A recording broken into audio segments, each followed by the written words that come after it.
ছোট্ট একটি দুর্ঘটনায় হাতের চিকিৎসা নিতে গিয়েছিলাম, পেয়ে গেলাম মনের চিকিৎসক। ভালোবেসে ফেললাম ওকে, যাকে বলে লাভ অ্যান্ড ফার্স্ট সাইট। এখানে দাঁড়িয়ে দাঁড়িয়ে নতুন ফোন দিয়ে রাখতেছেন, কিভাবে আবার অ্যাক্সিডেন্ট করবেন, কিভাবে হসপিটালে ঢুকবেন। I love you. কি বললেন? শিট, আপনি শুনে ফেলছেন। আপনি তো আমাকে শোনানোর জন্যই বললেন। আপনি আমার সাথে ফাজলামো করছেন। আপনাকে ভালোবাসবো। আমাকে কেন ভালোবাসেন একটা রিজন দেন, প্রপার কারণ দেখান। ব্যাপার না, আমি ও হ্যালো। আপনাকে তো বললাম আমি ডক্টর না, আমি নার্স। ভিতরে অনেক ডক্টর আছে, আপনি যান, কোন এক ডক্টর খুঁজে বের করেন, যান। এই তো কি করবো বাবা, ওকে ছাড়া তো আমি থাকতে পারতেছি না। আরে সমস্যা নাই, চল। এটা কোনো সমস্যা হলো? তুই ট্রিপল নাইনে কল দিবি, পুলিশ এসে যখন প্যাদানি দিবে তখন দেখবি জীবনও আর তোর ত্রিসীমানায় আসবে না। এটাই তো সমস্যা। আমি চাচ্ছি ও আমার পিছন পিছন আসুক, কেন যে চাচ্ছি সেটাই জানি না। জানি না বললে হবে না তো।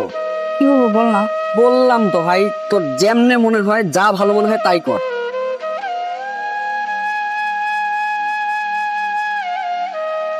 আমার মতো ছেলেরা একবারে একজনকে ভালোবাসে, হয় তাকে বিয়ে করে, আর তাকে যদি বিয়ে না করতে পারে তাহলে কখনোই বিয়ে করে না। এই জন্য আমি আর থাকবো না, আমি দূরে চলে যাব। ভালোবাসা যে একটা কারণও থাকতে পারে এটাই তো আমি জানতাম না আগে। না, আমি আমি যখন আপনাকে দেখি আমি কোথায় যেন হারাই যাই, বুঝছেন। পরে আপনার চুলগুলো দোলে তখন আমিও টলমল করতে থাকি, আমিও দুলতে থাকি। কেন দুলতে থাকি এটা আমি বলতে পারি না। আপনার আপনি যখন আমার সামনে না থাকেন তখন আমার জীবনের কোনো কিছুতে কিছু ফিল হয় না। আমি কিভাবে বলবো এইসবের কারণ কি বলেন? আমি তো শুধু জানি যে আমি আপনাকে ভালোবাসি। ভালোবাসার তো কোনো কারণ থাকে না, তাই না? ভালোবাসে তো ভালোবাসে, এটা আবার কি কারণ দিব আমি আপনাকে? আপনার আম্মার পেটে আপনি হয়েছেন না? আপনার আম্মার পেটে আপনি হয়েছেন কেন? আমি কেন হই নাই? আমার আম্মার পেটে আপনি হইতেন, আপনি আমার আম্মার পেটে কেন হন নাই? এগুলোর কোনো কারণ আছে? কখনো জিজ্ঞেস করছেন এগুলোর কারণ কি? তো আমাকে কেন জিজ্ঞেস করতেছেন ভালোবাসার কারণ কি? পৃথিবীতে সবকিছুর কারণ থাকতে পারে, বুঝছেন। ভালোবাসার কোনো কারণ নেই। ভালোবাসার যদি কোনো কারণও থাকে আমি জানি না কারণটা কি। আমি শুধু জানি আমি আপনাকে অনেক বেশি ভালোবাসি। আর আমি যে চলে যাচ্ছি আমার অনেক কষ্ট হইতেছে, বুঝছেন। কিন্তু আমি চাচ্ছ না, এই জন্য আমি এখানে চাচ্ছার মতো আর কিছু বলবো না, আপনার সামনে আর আসবো না, বলবো না যে ভালোবাসি।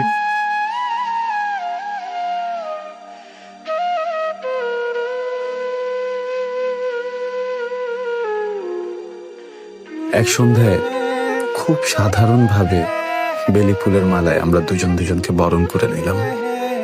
যদিও আমাদের কাছে সেই মুহূর্তটি ছিল অসাধারণ। ভালোবাসার মানুষটি এখন আমার স্ত্রী। এই অনুভূতি আমি পৃথিবীর কোনো শব্দ দিয়ে ব্যাখ্যা করতে পারব না। আমাদের সুখের রাজ্যে চাঁদের আগমন ঘটল। রাহিয়ার জন্মের পরে আমরা যেন আরো পরিপূর্ণ। আমরা যেন অবিচ্ছিন্ন তিনটি আত্মা। হাসি, ঠাট্টা, আনন্দে আমাদের দিন কিভাবে চলে যাচ্ছে আমরা তা টেরও পেলাম না। হঠাৎ একটি ফোন আসলো।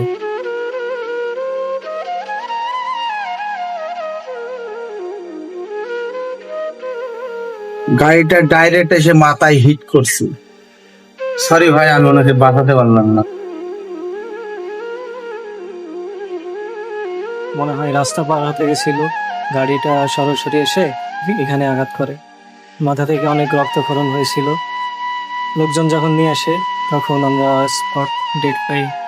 সরি ভাই, আমরা আসলে বাঁচাতে পারি।